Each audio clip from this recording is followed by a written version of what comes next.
What I love doing is tricking my audience. I love pulling a fast one.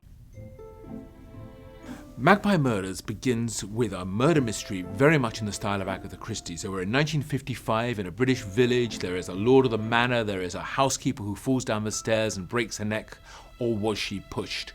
And there's a detective, Atticus Punt, who is a German-Greek immigrant living in Britain, who comes down and investigates. And it all continues in that sort of mode quite normally for about 200 pages. But that's not the book I've written. That's been written by a man called Alan Conway.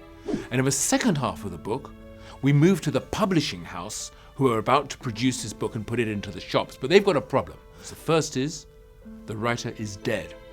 And the second is, it seems as if he's been murdered by one of the characters he wrote about in his book, because everybody in Magpie Murders exists in his real world.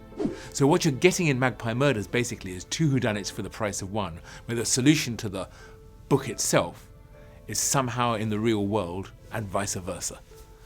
When I was writing this book, I had a notebook, and the notebook ran to about 30 or 40 pages of handwritten notes and diagrams and drawings and arrows and circles and notes to myself and little things to remember and references to other books and all sorts of things, because there was so much that had to go into this book. And you open the covers of one of my books, particularly Magpie Murders, you are getting a box of tricks.